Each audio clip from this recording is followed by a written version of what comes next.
Good morning. I see one of you have been waiting a while. Well, I've got my coffee. Today I changed it up. It's an espresso with 1 spoon of chocolate. And it's pretty good. And today, 70 degrees. I don't know if you can see that. It looks backwards to me, but okay. So, is this thing working?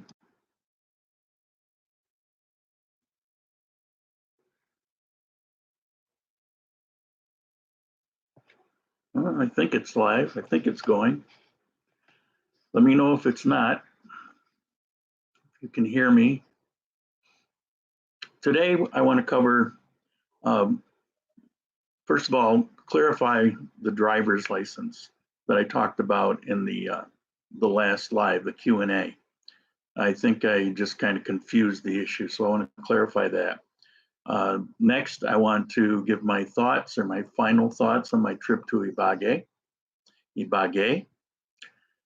Third, a question that comes up about TV.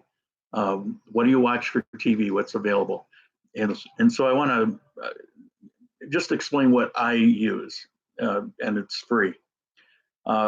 Fourth, plans for the channel. Basically, I've got an idea for a format, and I'd like some feedback on it. Fifth, some thoughts on the Q&A, how that went.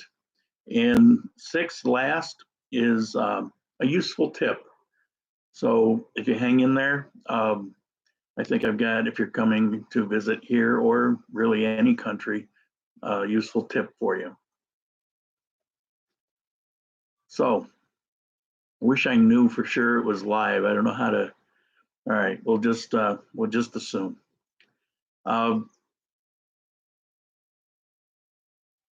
Somebody sent me a message.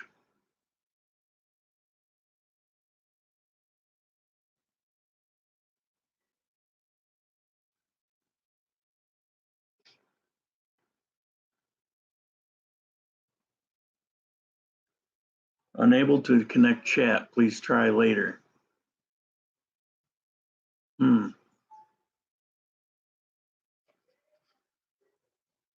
Okay, well, we're just going to go with this anyway. Driver's license. I don't know, it's confusing sometimes when you're just sitting here winging it. To get a driver's license in Colombia, and in particular Armenia, the cost is about $300. I think it's 900,000 pesos here in Armenia. And if you're in Bogota or Medellin, it might be 1.2 million pesos. It's going to be more, but it's not horrifically expensive, and you don't really need anything for it. You just go in and you've got a couple weeks of classes. You've got some sit-down classes. You're gonna drive a little bit, from what I understand. But the nice thing is the places that are doing the driver's license teaching, they also give the test and provide you with a license when the time comes. So it's kind of a one-stop shop thing. There's a partnership, I guess, between the schools and the government DMV. So it's $300, may be a lot, but considering what they do, the classes and everything, it's really not bad. And even though everything is in Spanish, they're going to ensure, since you paid them the tuition, they're going to ensure that you can pass that test. I know in Ecuador, it's a Spanish test, but they don't have a system like this, and the school is disconnected from the equivalent of the DMV, and so they don't really have the same vested interest. So I think it's probably a little easier here because you don't have to round up all kinds of documentation. Thoughts on Ibague. Trip to Ibague. I've been wanting to go there for a long time. And then after I met Chris about 1.5 years ago, and her friend who were from there, it just piqued my interest more. And I've been wanting to go for quite some time. And one of the viewers here helped me with that. Plus, whenever you use Airbnb, it doesn't give me cash, but it gives me a credit. And so a good portion of that Airbnb was paid for through that. So when you use those links, thank you. I had mixed feelings about Ibague. It's as I mentioned in the video, it's been notoriously considered a poor and unsafe area. And I think it's like pretty much most cities, it's unsafe depending on where you go. Where we were during the day, I felt completely safe. There were lots of police around. I didn't see people clutching their purses or worrying. So I think pretty much like any city, you know, if you're careful enough, and I say any city, like anywhere, including the US or Canada, you know, if you're aware of your surroundings and you're not flashing a lot of money around, and you know, I don't think I got the sense that it really wasn't any more unsafe than pretty much anywhere. This whole safety thing is kind of a weird discussion anyway, because, you know, when you talk to somebody who's coming to Colombia, for instance, well, always on the top three of their concerns is safety. And for many, it's right at the top. But then when those people actually get here and they're here for a while, if you ask them, you know, what their concerns are, it doesn't even register. Safety isn't even an issue because they're here, they see what it's like, and they no longer think or worry about it. They're just living their life. I'm always cautious just because of my many years of traveling. It just kind of ingrains in you to do certain things, but I'm never consciously worried about it. And I think Ibague it felt very much the same. Now, I didn't get out and walk these neighborhoods, but in the taxi cab going by these neighborhoods, I saw some pretty seedy places, and there was a lot of poverty, and poverty brings crime. You know, there's obviously a direct connection to that. So, you know, those aren't neighborhoods I'd want to get out, and I would not get out and walk around in unless I had a particular reason to do it. And I probably wouldn't do it alone, at least with a camera. So, you know, you just have to use common sense. About Ibague, I mentioned it's hot. It is, for me, it's really hot. If you like, you know, today here it's 70, it's perfect. If you like 90-degree weather, and maybe even a touch on the muggy side sometimes, then Ibague would be a great place to be. And there are many people that like that. Although if I were wanting 90-degree weather, I might want to live on the ocean. They're in the mountains, about 4,000 feet. But if you're into nature and mountains and some of the majestic beauty that brings, Ibague has a lot to offer. And I only showed the town, and somebody mentioned, well, you didn't show this or this or this, and that's right. They were out of time, and it wasn't in my budget, and I hadn't planned on doing that. At another time, I will, because there are some magnificent things there, from what I understand, having never been there, and I will. But I could see that everything is there as far as it's modern. It's got your secure high rises if you're interested in that. That barrio I stayed in was really an old timey. My ex-wife, when I was in Pereira here, I don't know, 17, 18 years ago, whatever it was, one of these days I should sit down and actually count it out. She lived in one just like it, and it was very nice. Everybody knew everybody. It was very friendly. This one was clean. Every place was unique. And it was right near this main drag that had these crazy good restaurants. I mean, it wasn't just your typical, you know, boring rice and beans and some kind of meat thing. It wasn't like that. You know, I went to this Mexican restaurant I mentioned. There's a number of barbecue places, you know, charcoal meats.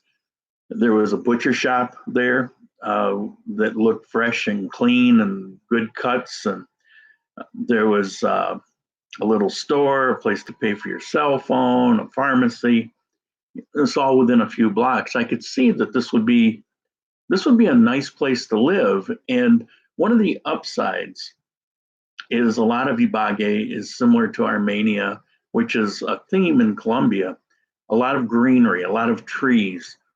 So in walking in this little neighborhood, even though it was 90 degrees, as long as you were in the shade, it was pretty comfortable, actually. I didn't mind it. It's when you're out in the sun that it's like, I start to wilt.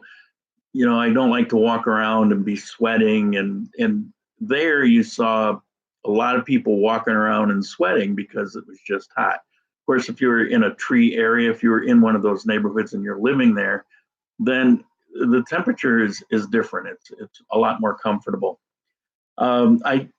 I've really noticed all these 24-hour open signs. I thought that was kind of interesting, and it's something I hadn't really noticed. I mean, you have to go to Bogota or Medellin to see that kind of thing. In Cali, they kind of roll the streets up in a lot of places, although it's got its party districts. So, that was interesting. Of course, it's got your malls everywhere, and it's got, the home center, which is like the Lowe's. It's the popular chain here. So it has all those things that you probably want. If you don't want a gringo crowd around you, would be a good place to go.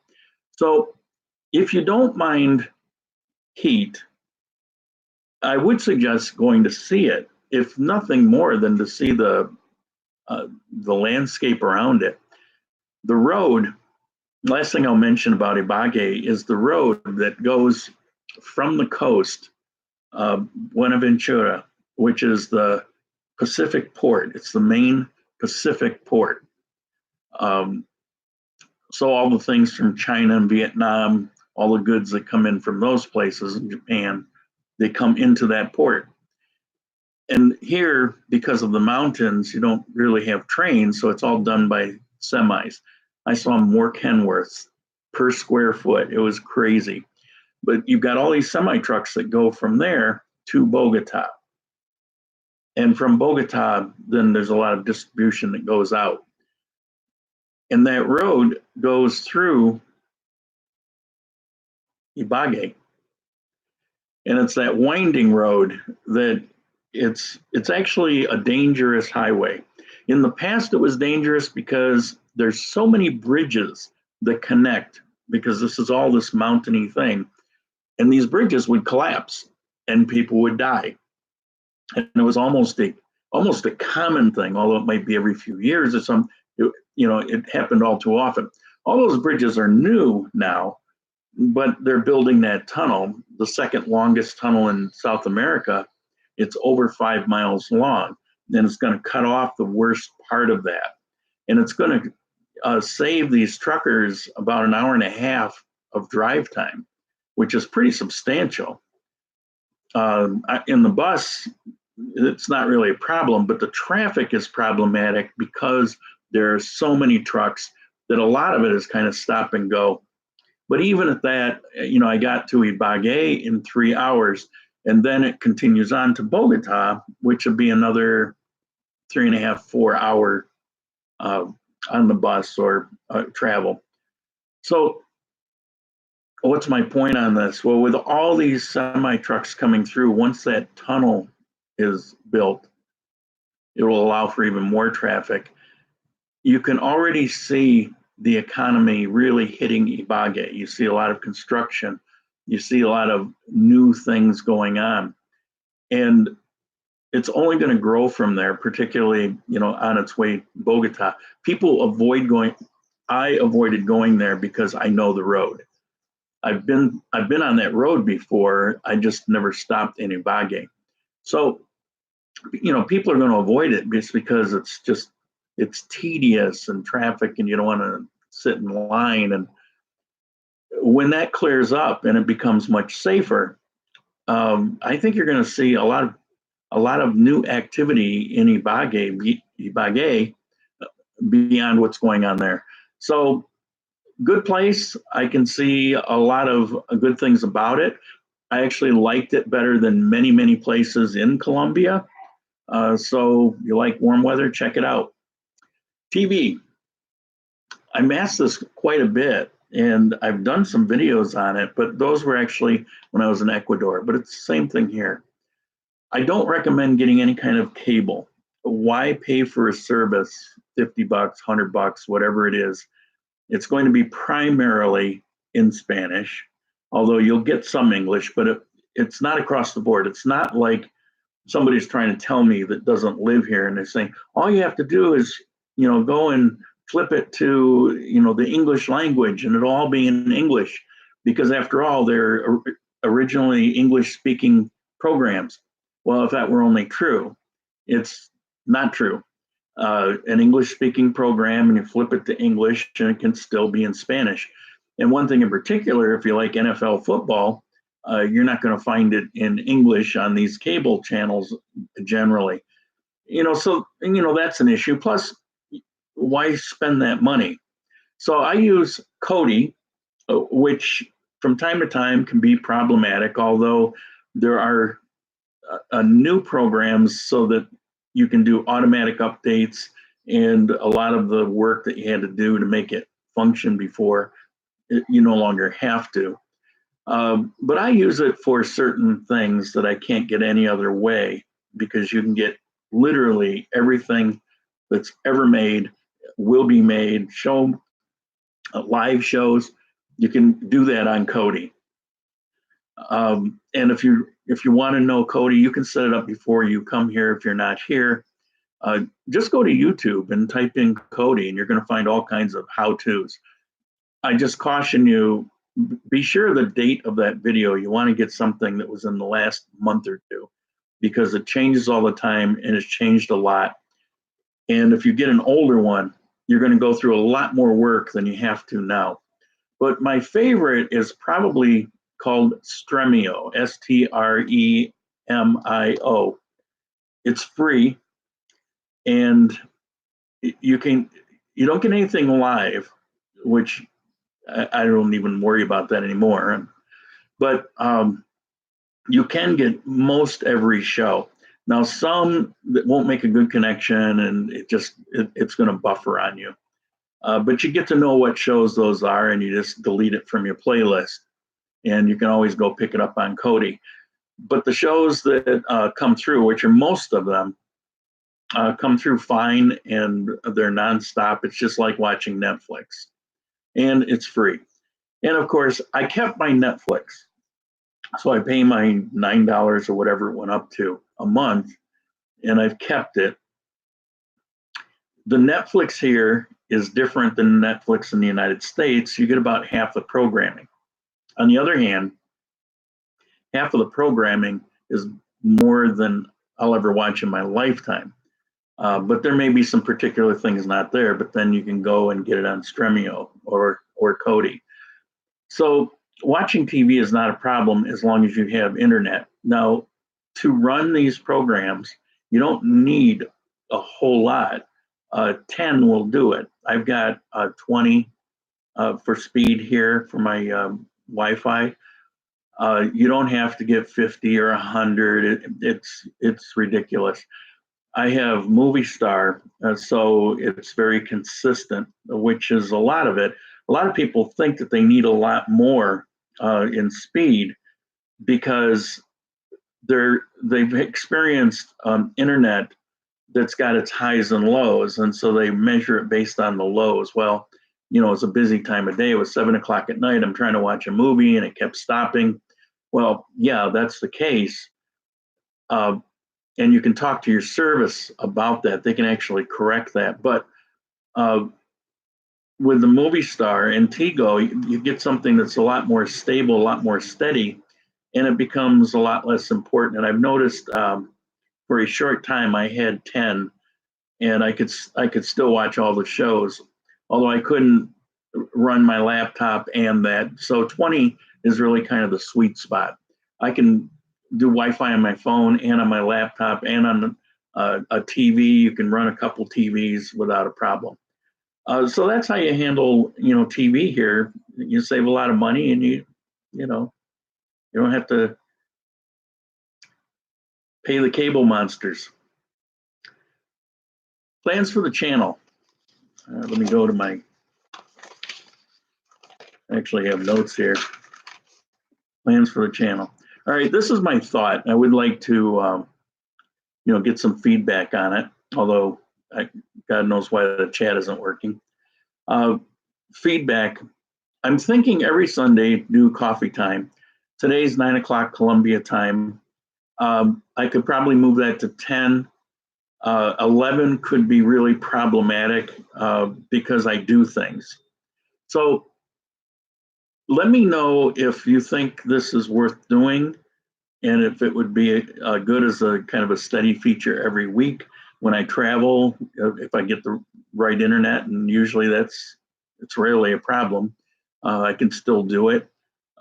So that's my thinking on that. And then I'm thinking every Wednesday to put out a video like I normally do, walking through a barrio or going to visit something, or like an Ibague video. I want to, I'm thinking about actually doing it more as a format, as a schedule like that, and plan for less than what I usually shoot for. What happens, I try to do 2 or 3 a week, and as you know, I complain all the time about the editing bogging me down. That Ibague video took me endless hours. It's frustrating. I thought I could knock it out in a day or two, and it took what, a week. So with this format, I could do that, and then if I have time, then I can plug in a few here and there, and then do a Q&A once or twice a month, depending on the feedback. So it's my thought. Coffee time for about half an hour every Sunday, 9 or 10 in the morning. Wednesday, put out a video about where I am. And then once, maybe twice a month, an hour-long Q&A. So please, I'm asking you, give me some feedback on that if you think that's a way to go. The coffee times, I want to try to keep to about a half an hour, and we're pretty much on time now. Okay, the first Q&A live, my thoughts on it, some feedback that I got. I was surprised. I wasn't sure how it would go over. It went over quite well. I got a lot of good comments on it. I got a lot of contributions to the channel, and I thank you. That's actually covering the next 2 video shoots that I'm going on. So you'll get that back in information very soon. The time, we went about an hour and a half, and I think that's probably just too long. So I want to cut that back to like a maximum of 1 hour and just shut it down. And hold on here. The length, but the time itself, we did that around the same time. And a lot of people, complained that they wanted to do it, but they just couldn't. They were, in California. Well, I believe 9 o'clock here is 7 a.m. there, so it's not out of the realm. But I could do those Q&As anytime. I could do them Sunday night. I could do it Sunday, like at 7 my time, 6/5 California time. See, the time here in Colombia, we don't have the time change every 6 months. So there's no, leap ahead and fall behind thing. It's just steady. There's no need for it because the sun comes up the same every day. It sets the same. So there's no school bus issues. So we don't have any need for that. And so half of the year I'm on Eastern time. The other half of the year I'm on Central time. Right now we're on Central time. Our time doesn't change. It changes in the US. So let me know what you think about that. I could do those, in the early evenings. That wouldn't be a problem for the most part. Even though I want to set this up as kind of a schedule, because of things that I do in my life occasionally, it will interrupt the schedule. We'll just have to roll with it. Happens with TV shows too. There's some holiday and they skip a week. So that's my thoughts. Feedback on that, please. And now the last thing is a tip. It's common sense. It's obvious. Half of you probably already know this. But when you're in Colombia, you don't need to carry your passport, but you have to carry something. And this is what you have to carry. Carry a color copy of the information page of your passport and a copy of the entry stamp. What you want to do is you get the copy of that and then shrink them down. Shrink them down to wallet size and then have it laminated. It's like 20 cents or something. You can have it laminated. And if you get real creative, you can flip the back side, the entry stamp, and the front side is the information with your photo of the passport. And just keep that in your wallet. And then keep your passport somewhere very safe, very secure, so you can't fall out of your pocket, have your backpack stolen. I mean, you never know. And being in a country without a passport, if you watch my videos, my life on the run, is not a fun thing. It's extremely stressful. I went through so much stress for weeks being here in country illegally. So you don't want to go through that, and the expense. It's just, you don't have time for that in your life. So keep it someplace very, very secure that you don't forget. Now, I have to say, in Ecuador, and I had my cedula there, your ID card, your official country ID card, and I put my passport away in a place that would be safe, out of the stream of somebody going through my closet to put clothes away or something. And it was there for so long, I forgot where I put it. And I spent 2 days trying to find it. I mean, how is that possible? You wouldn't think so, but it was a 3-story house, and I just forgot. So you don't want to do that. But it's a good way, prior to your residency and getting your country ID. It's a good way to make sure that you have what you need and not risk all the hassles of having a lost or stolen passport. So you can do that even before you come. So wallet size, so shrink that copy down, do it in color, and put the entry stamp. Well, I guess you can't do it until you get here. Put the entry stamp on. That's how much I thought that out. Put the entry stamp on the back. Now, I walked around for some period of time like that. I've done that in other countries. So definitely a good way to go. And that's it for today. I'm sorry. I have no idea why the chat didn't work, but you can always send me emails, laurendavidlau@gmail.com. If you look in the comment section below this video, there's a comment section. And you won't see it if you're watching it on TV. So go to your cell phone or your laptop to do this. There is a ton of information. There's links. There's the Airbnb link and booking.com and World Remit. There's all kinds of things that can save you time and money. But you'll have all my contact information. It's got my email address. It's got the Grand Colombia Facebook page. It's got the blog address for the written things that I do once in a while.